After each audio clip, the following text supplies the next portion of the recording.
Ano nga ba ang mga dapat nating gawin guys para mawala ang ating mga copyright?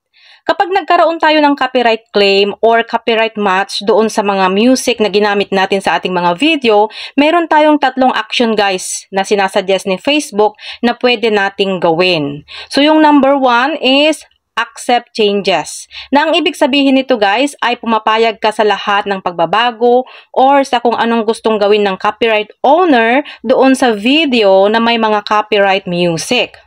So for example, kung gusto niya na mapunta lahat sa kanya yung revenue or yung earnings ng video na yun, wala na tayo magagawa doon kung sumang-ayon ka na doon sa accept changes.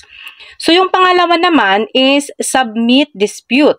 Na ang ibig sabihin nito guys ay hindi ka sumasang-ayon na may nalabag kang copyright claim or copyright match doon sa video na in-upload mo. Kaya humihingi ka pa ng another information kung bakit nagkaroon ka ng ganitong klase ng violation. So yung pangatlo naman is remove video. So kung naka-receive tayo ng copyright claim, mas maganda na lang siguro guys na i-remove na lang natin yung video na may copyright para malinis na ulit ang ating account.